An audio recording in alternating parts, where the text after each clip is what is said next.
अज्ञानतिमिरान्धस्य ज्ञानाञ्जनशलाकया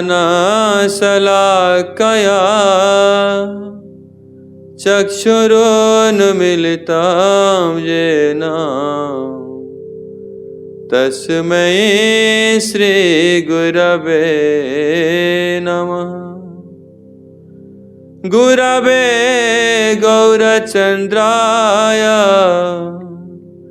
राधिकायैस्तदालये कृष्णाय कृष्णभक्ताय तद्भक्ताय नमो नमः।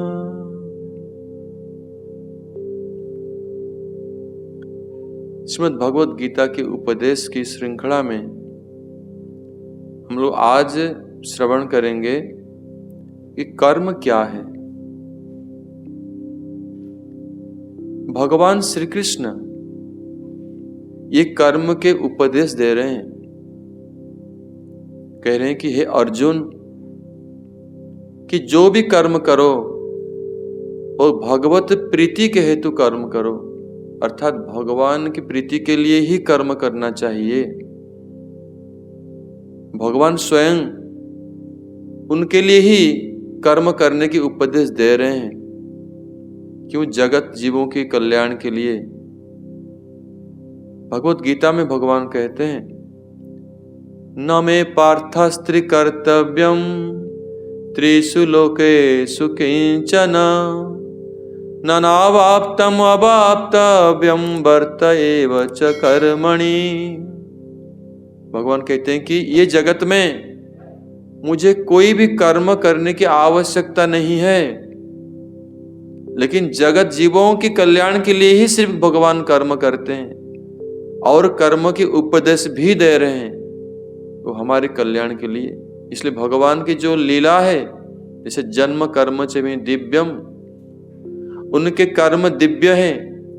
वो कर्म करके जगत जीवों को शिक्षा दे रहे हैं और कर्म करने की उपदेश भी दे रहे हैं। कहते हैं कि भगवान की प्रसन्नता के लिए, भगवान की प्रीति के लिए ही ये कर्म करना उचित है। अगर ये कर्म हम भगवत प्रीति के लिए नहीं करेंगे तब क्या होगा? ये कर्म बंधन के कारण बनेगा। यही कारण है जीव अनादिकाल से इस संसार में आबद्ध है, जन्म मृत्यु चक्र में दुख भोग रहा है, कष्ट भोग रहा है। क्यों? क्योंकि जो कर्म कर रहे हैं वो कर्म भगवान जैसे कहते हैं ऐसे कर्म नहीं कर रहे। भगवान को समर्पित होकर उनकी प्रीति हेतु कर्म नहीं कर रहे। अभी के समय में आधुनिक जगत में लोगों की विचार बड़ा अद्भुत है। कोई भी कर्म करके बोल देते हैं कि यह हमारा कर्म है। अपना कर्म को स्वयं निर्धारण करते हैं और कोई भी कार्य करके उसको कर्म के नाम दे देते हैं और कहते हैं कि भगवान ने गीता में कहा है ये बात को। लेकिन भगवान ने भगवत गीता में क्या कहा है? यज्ञार्थात् कर्मणि अन्यत्र लोकयम कर्म बंधन। यज्ञ अर्थात यज्ञ के लिए, यज्ञ उद्देश्य में अगर कर्म नहीं करती हो वो कर्म बंधन के कारण बनेगा। यज्ञ क्या है? भगवान को निवेदन करने की जो क्रिया है, भगवान को समर्पण करने की जो क्रिया है, उसको यज्ञ कहते हैं। विष्णु, वो विष्णु, भगवान विष्णु के उद्देश्य में उनको अर्पण करने का नाम यज्ञ कहा जाता है। और विष्णु के भी मूल विष्णु कौन है? ना भगवान श्री कृष्ण, जिन्होंने अपने आप को अनंत कोटि विष्णु के रूप में उन्होंने व्याप्त किया। इसलिए मूल विष्णु भगवान श्री कृष्ण है। इसलिए उनके प्रति निवेदन ना करके जो भी कर्म करते हो तो ये सब कर्म बंधन का कारण बनेगा, संसार दशा के कारण बनेगा। लेकिन कोई व्यक्ति प्रश्न करेगा, तो क्यों भगवान को हम अर्पण करेंगे कर्म को? किस लिए? भगवान कौन है? इसी का उत्तर भगवान स्वयं भगवत गीता में 5th chapter 29 verse 5वां अध्याय 29 नंबर श्लोक में कह रहे हैं भोक्तारम यज्ञ तपसम सर्वलोक महेश्वरम श्रुदम सर्वभूतानम ज्ञानतमम शांति मृच्छति। भगवान कह रहे हैं कि भोक्तारम यज्ञ तपसाम, मैं समस्त यज्ञ कर्म की भोक्ता हूं, समस्त तपस्या के मैं भी भोक्ता हूं, अर्थात मेरे उद्देश्य में वो कर्म, वो यज्ञ कर्म करना विधेय है, ये विधि है। फिर कहते हैं 9वां अध्याय 24 नंबर श्लोक में कहते हैं कि अहम ही सर्व यज्ञानम भोक्ता च प्रभुरेव च, मैं ही समस्त यज्ञ के भोक्ता और प्रभु हूं। अर्थात ये जो कर्म है जो भगवत प्रीति के लिए करा जाए, भगवान के अनेक स्वरूप हैं, लेकिन भगवान कहते हैं वो मैं ही हूं। इसलिए कोई व्यक्ति अगर ये समझ लिया कि गणेश मेरे भगवान हैं, कोई बोलेगा मेरे माता पिता मेरे भगवान हैं, कोई बोल दिया कि देश के प्रधानमंत्री मेरे भगवान हैं, कोई अपने अपना मालिक अपना अपना भगवान अगर बना देते हैं, इसलिए भगवान इस शंका को दूर करने के लिए कह रहे हैं कि मैं ही हूं मेरे लिए। इसी में दूसरा किसी को भगवान मान करके कोई कर्म कर लिया, बोला कि मैं ही यज्ञ कर रहा हूं और मैं ही भगवत निवेदन करता हूं, तो कौन तुम्हारा भगवान है? अब मेरा भगवान साईं बाबा है।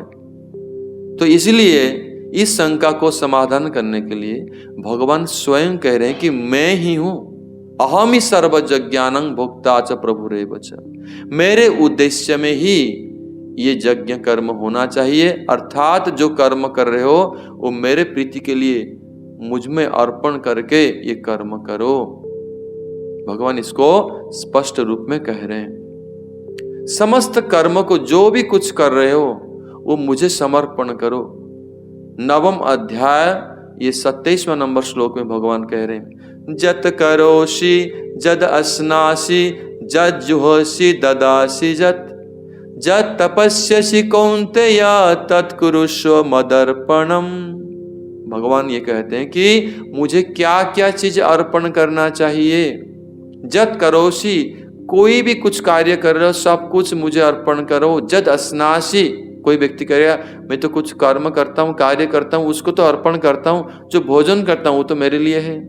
भगवान कहते नहीं, वो भोजन करना भी एक कर्म है। कोई भी कार्य कर रहे हो, यहाँ तक कि अपने मन में, अपने वचन के द्वारा या अपने शरीर के द्वारा कोई भी कार्य कर रहे हो, ये सब कुछ, इसलिए कहते हैं जद जुहोषि, अर्थात जद अस्नासि, जो भोजन कर रहे हो, और जद जुहोषि, जो कुछ समर्पण कर रहे हो, किसी के प्रति समर्पण करो, ओके वो मेरे प्रति ही करो, समर्पण भाव। कोई व्यक्ति करेगा मैं अपने पति को अपने आप को समर्पण कर दिया, कोई व्यक्ति का मैं देश को अपने आप को समर्पण कर दिया।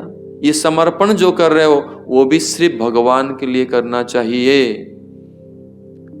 जद जुहोषि ददासि जत, जो दान कर रहे हो, हम दान कर रहे हैं, पुण्य करने के लिए दान कर रहे हैं, ये भी श्री भगवान के लिए उद्देश्य से करना चाहिए। अर्थात अगर ये दान भगवान के उद्देश्य से नहीं किया गया, वो दान भी, दान करते हुए भी वो व्यक्ति नरक जा सकता है। क्या बड़े बड़े दानी हैं, वो नरक भोग कर सकता है, संसार बंधन में पड़ सकता है। क्यों? वो दान भगवान की प्रीति के उद्देश्य के नहीं हुआ है। इसलिए भगवान कैसे हैं, ददासि जत तपस्यसि कौन्त, यहां तक कि तपस्या करो।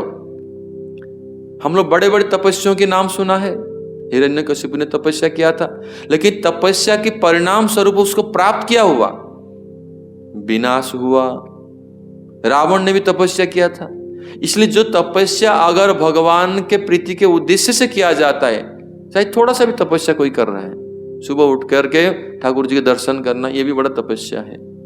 अगर इतना तपस्या भी कर लिया, भगवान के प्रीति के उद्देश्य से किया, वो तपस्या अगर भगवत निवेदित हो गया, उसके कारण वो कर्म बंधन से मुक्त हो जाएगा। अर्थात ये समस्त कर्म अगर भगवत निवेदित नहीं हुआ, भगवान की प्रसन्नता के लिए नहीं हुआ, ये सब कर्म बंधन के कारण होगा, और व्यक्ति कर्म बंधन में, संसार में जन्म जन्मांतर तक दुख भोग करेगा, दूसरा कोई उसको लाभ नहीं होगा। इसलिए भगवान कहते हैं चाहे काय मन वाक्य में कोई भी कर्म कर रहे हो, ये समस्त कर्म मुझे समर्पण करते हुए करो, मेरे प्रसन्नता के लिए करो। कोई व्यक्ति करता है कि मैं अपने हिसाब में करता हूं, मैं अपने प्रभु को निवेदन कर दिया, मैं बतासा चढ़ा दिया, मैं ये कर दिया वो कर दिया, अभी मैं इसको पूरा भगवान को अर्पण कर दिया, मैं अपना बिल्डिंग को भगवान को अर्पण कर दिया। कोई कहता है पूरा बंबई शहर को मैं भगवान को अर्पण कर दिया। ये तुम्हारा है, ये तुम अर्पण कर रहे हो, या भगवान इससे प्रसन्न होते हैं कि नहीं वो देखो। भगवान कहते हैं मेरे प्रसन्नता के लिए, अर्थात भगवान ने जैसे चाहते हैं, भगवान की इच्छा अनुरूप, उनके इच्छा अनुरूप, उनके प्रसन्नता के लिए, उनकी प्रीति के लिए कोई भी कर्म समर्पित होकर करो। ये नहीं भी कुछ भी करो और उसको कहते मैं समर्पण कर रहा हूं, ये नहीं होगा। इसको समझने की चेष्टा करना होगा। इसलिए समस्त कर्म भगवत अर्पित होकर कर्म करना चाहिए। इसलिए इसका कंक्लूजन ये है, भगवान श्री कृष्ण ये उपदेश दे रहे हैं कि जीवों की भगवत गीता में कर्म अधिकारी जीव, अभी जिसको पूर्ण रूप में भक्ति में अधिकार नहीं आया है, संसार में अधिकांश लोग हम लोग हैं जो भक्ति करने की पूर्ण रूप में अधिकारी नहीं, पूर्ण रूप में भक्ति अधिकारी नहीं है, अभी कर्म अधिकारी हैं, अभी त्रिगुण के अधीन में है, संसार दशा में अभी त्रिगुण के प्रभाव में है। अभी हम लोग के लिए उपदेश क्या, हम लोग कर्म अधिकारी है, कर्म अधिकार में अभी है हम लोग स्थित। हम लोग के लिए भगवान ये उपदेश दे रहे हैं कि कैसे कर्म करो ना, निष्काम अर्थात फल को आशा ना करते हुए। फल को आशा होकर करने से वो स्वार्थ कर्म हो जाएगा, अपने लिए हो जाएगा। निष्काम कर्म करो और भगवत अर्पित कर्म करो। वो सब कर्म करो जो भगवत अर्पित हो सके। ये नहीं कि हम कुछ भी कर्म है वो भगवत अर्पित हो जाएगा, नहीं। सब कर्म भगवान को अर्पण नहीं किया जा सकता है, इसलिए उसका लिस्ट करो। वो कैसे मालूम पता होगा न, सदगुरु साधु संगत में पता चलेगा कौन कर्म करना चाहिए कौन नहीं। या नहीं कि कोई विहित कर ऐसे कर्म करो जो फॉरबिडन है, निषिद्ध कर्म, और कहो कि मैं उसको भगवत अर्पण करूंगा, वो नहीं हो सकता है। इसलिए कर्म करना चाहिए वही जो भगवान को प्रसन्नता के लिए और भगवान को अर्पित हो सकेगा। इसलिए ऐसे कर्म करने की भगवान उपदेश दे रहे हैं। इसका अर्थ भक्ति सहित कर्म करने की भगवान उपदेश दे रहे हैं, ना कि भक्ति रहित। अभी के समय में लोग, साधारण लोग क्या सोचते हैं, बिना भक्ति में, भक्ति बिल्कुल नहीं है, और भक्ति रहित कर्म को करके कह रहे हैं कि मैं अपना कर्म करता हूं। ऐसे कर्म संसार बंधन में डालेगा और कोई दूसरा लाभ उसमें नहीं है, नरक भी जा सकते हो। इसलिए भक्ति सहित कर्म करने का भगवान कहने के उद्देश्य है कि कर्म मतलब भक्ति सहित कर्म, अर्थात भक्ति उसमें प्राधान्य, भक्ति के अनुकूल में भक्ति प्राधान्य। इसको दूसरे शब्दों में कर्म मिश्रा भक्ति के संबंध में भगवान कह रहे हैं, कर्म मिश्रा भक्ति। और ये भगवत प्रीति के लिए कर्म करना चाहिए, यही वास्तव कर्म यथार्थ कर्म है। इसलिए भगवान कहते हैं भगवत गीता 11 अध्याय 55 श्लोक में कह रहे हैं कि मेरे प्रीति उद्देश्य में कर्म कोई अगर करता है तो अंत में मुझे प्राप्त करेगा। भगवान को प्राप्त करने के लिए लोग क्या क्या नहीं करते हैं, कर्म कांड में प्रवेश करते हैं, ज्ञान कांड में ज्ञान मार्ग में जाते हैं, योग साधना करते हैं, हठ योग करते हैं, बहुत कुछ करते हैं, तपस्या भी करते हैं, बहुत कठोर साधना करते हैं भगवान को प्राप्त करने के लिए। लेकिन भगवान ने अत्यंत सरल उपाय दिया, स्वकर्मणा तुम अभज्य। जो कर्म कर रहे हो वो कैसे करो, वो कर्म करते हुए संसार में भी ऐसे कर्म को करो ताकि मुझे वो कर्म के द्वारा मुझे प्राप्त कर लोगे, दूसरा कोई साधन को अपनाना आवश्यक नहीं है। इसलिए भगवान कहते हैं मत कर्म कृत मत परमो मद भक्त संग वर्जितः निर्वैरः सर्वभूतेषु यः स मामेति पांडव। भगवान कहते हैं मत कर्म कृत, मेरे उद्देश्य से कर्म करो, मेरे प्रसन्नता के लिए कर्म करो। ये नहीं कि अपना मन में जो आया वही कर्म किया, नहीं। इसलिए गाइडेंस लेना पड़ेगा, क्या कर्म कैसा है, कौन कर्म करना चाहिए। इसलिए कहते हैं मत कर्म कृत मत परम, अर्थात भगवत परायण होकर और मद भक्त, जो भक्त ही ये बात को समझता है कि भगवत परायण होना कैसे है। संग वर्जित, आसक्ति रहित होकर, आसक्ति को त्याग करते हुए, ये देह आसक्ति, शरीर आसक्ति और ये समाज, ये अपना देश, अपना परिवार, अपना संसार, अपना बिजनेस जो भी है, इससे आसक्ति रहित होकर कर्म करो। अगर ऐसे एनालाइज किया जाएगा, हम लोग तो सब कुछ को आसक्ति को बढ़ाने के लिए कर रहे हैं, वो कर्म में नहीं आएगा, वो असत कर्म होगा, निषिद्ध कर्म होगा और वो हमको नरक जाने के लिए सीधा रास्ता दिखाएगा। इसलिए भगवान कहते हैं आसक्ति रहित होकर कर्म करो। और कैसे? सर्वभूतेषु निर्वैरः, सब जीव के, कोई भी जीव के प्रति द्वेष नहीं रहना चाहिए, सर्व जीव के प्रति द्वेष रहित होकर। ऐसा व्यक्ति अगर कोई कर्म करता है, मत कर्म कर, तो भगवान कहते हैं स माम एति, अर्थात वो मुझे प्राप्त करता है अंत में। इसलिए ये कर्म है, ये वास्तविक कर्म है और यही कर्म करने के लिए भगवान उपदेश दे रहे हैं। ऐसे भगवत प्रीति के लिए निष्काम कर्म, ऐसे कर्म को करते हुए अपना जीवन को हम सार्थक बनाएं। धीरे धीरे भगवत कृपा लाभ होगा और कर्म अधिकार से हम एक दिन भक्ति अधिकार में जाएंगे और एक दिन प्रेम भक्ति भी लाभ करेंगे। लेकिन अभी के समय पहले तो कर्म तो सही रूप में करें। ये कर्म करने से एटलीस्ट एक व्यक्ति शांति प्राप्त कर लेगा जीवन में, कर्म बंधन से मुक्त हो जाएगा, ये संसार जन्म मृत्यु चक्र से मुक्त हो जाएगा, आनंद प्राप्त कर लेगा। इसलिए जो श्रोतागण सज्जनगण इसी को वास्तविक विवेचन करते हुए इस कर्म को करने की प्रयासी होना चाहिए। मैं इन शब्दों के साथ मेरे वक्तव्य को विराम देता हूँ। जय ग्रंथराज भगवद गीता की जय, कृष्णचंद्र भगवान की जय, जय रूपानुग गौड़्य गुरु वर्ग की जय, समागत भक्त वृंद की जय। निताय गौर प्रेमानंदे हरि हरि बोल। हरे कृष्णा कृष्णा कृष्णा हरे हरे, हरे राम